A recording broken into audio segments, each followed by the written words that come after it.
انس بن مالک کہتے ہیں میری اماں بھی حضور کی بارگاہ میں دے گئی تھی، حضور کی بارگاہ میں یہ نہیں کہا تھا کہ یا رسول اللہ پڑھا دیں، ہاں میں ذمہ داری سے بات کر رہا ہوں، یہ نہیں کہا تھا حضور مجاہد بنا دیں، یہ تھوڑی کہا تھا کہ یا رسول اللہ صلی اللہ تعالیٰ علیہ وسلم سے مفسر محدث محقق مفتی بنا دیں۔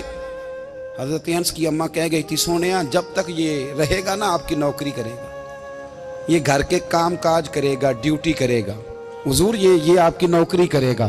تو میرے محبوب نے پھر دعا کر دی اللہ اسے برکت عطا فرما۔ تم سمجھتا ہے خدمت والا خالی رہ جاتا ہے؟ جتنا ذائقہ خدمت والے کو ملتا ہے جو اس کے نصیب میں آتا ہے وہ کسی کا نصیب کہاں بھائی۔ حضرت انس کہتے ہیں حضور نے دعا کر دی برکت کی۔ مجھے تو کھیتی باڑی آتی بھی نہیں تھی، پر لوگوں کے باغ میں سال میں ایک دفعہ پھل لگتا تھا، میرے باغ میں 2 دفعہ لگتا تھا۔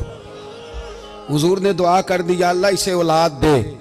فرماتے ہیں میرے بیٹے، میرے پوتے، میرے نواسے، میری بیٹیاں، فرماتے ہیں میں زندہ ہوں اور میری 100 اولادیں موجود ہیں۔ پریشان ہو گیا 100 سن کے کہ بچے 2 ہی اچھے، 100 اولادیں میری موجود ہیں۔ حضرت انس بن مولانا سردار احمد صاحب کے پاس نا چھوڑ گئی بچہ، کہنے لگی حضرت جی میں کو پڑھانے کے لیے تھوڑا چھوڑ گئی ہوں، میں تو اس لیے چھوڑ کے گئی ہوں کہ آپ مہربانی کریں خدمت کرائیں۔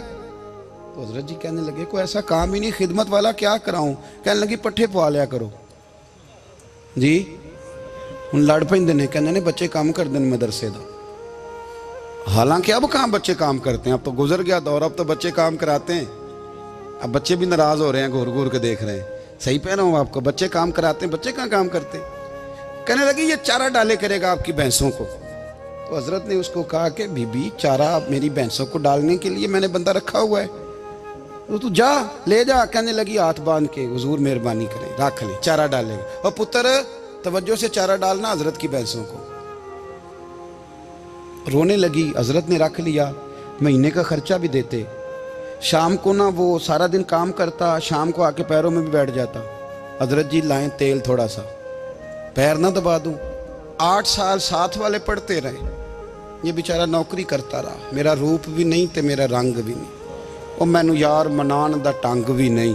کبھی کبھی نا حضرت بلال حبشی فارغ ہوتے نا تو نبی پاک کی بارگاہ میں عرض کرتے حضور کوئی کام تو نہیں، سارے ہو گئے، حضور جاؤں ذرا، چلے جاتے۔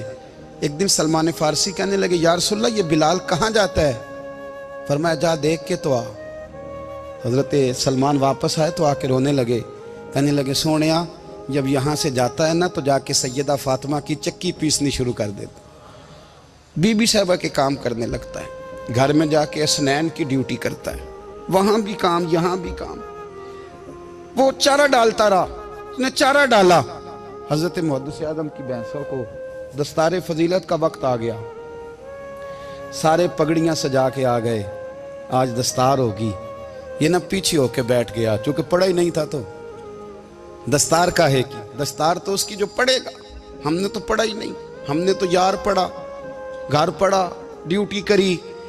حضرت محدث اعظم رحمۃ اللہ علیہ کے ہاں جب اعلان ہونے لگا نا کہ اب دستار ہوگی تو حضرت نے پہلا اعلان اس کا فرمایا۔ تو مجھے والا بندہ کپڑے بھی کدی کدی بدل دے نا، وہ کہتا ہے جس حال میں بھی تھا میں پلٹ کے دیکھنے لگا کہ پڑھا پڑھایا تو ہے کوئی شے نہیں، تو یہ ماجرا کیا ہے؟ پیچھے سے اٹھ کے آئے تو کہتے ہیں باقیوں کی دستار کسی عالم نے کی، کسی صوفی نے کی، لیکن یہ بھینسوں کو چارہ ڈالنے والا جب آیا تو محدث اعظم نے فرمایا پگڑی کے بال کو کوئی ہاتھ نہ لگائے، یہ ساری دستار میں نے کرنی ہے۔ اور فرماتے ہیں حضرت بال بھی دیتے جاتے تھے اور آنسو بھی بہاتے جاتے تھے، ماتھا بھی چومتے تھے، اور فرماتے تھے دستار کے بعد چلا تو نہیں جائے گا یار، مجھے تو عبادت بھی نہیں رہ گئی، مجھے تو چابیوں کو بھی نہیں پتا کون سی کہاں رہتی ہے، جائے گا تو نہیں تو رو پڑا۔ کہنے لگا سونیا جائے تو وہ جس کے پلے کچھ ہے ہو، آتا جاتا تو ہے کچھ نہیں، مجھے کس نے رکھنا ہے، میں نے کہاں جانا ہے، ادھر کہاں تو ادھر ہی رہوں گا۔ اس طالب علم کے سارے استاد بھائی کہتے ہیں اس نے دستار کرائی، پڑھا پڑھایا کچھ نہیں، پر جو مسئلہ اڑ جاتا تھا نا، وہ جو اڑ جاتا تھا نا وہ جا کے اس سے پوچھتے تھے تو کتابیں کھولنے کی ضرورت نہیں پڑتی تھی۔ حضرت بلال حبشی کبھی سپاہ سالار بنے تھے کسی جنگ میں، کسی صوبے کے گورنر بنے ہوں؟ بولو تو صحیح ہے۔ ان کا تعارف کیا تھا؟ نبی کریم کے غلام، حضور کے نا جو ذاتی معاملات تھے نا 20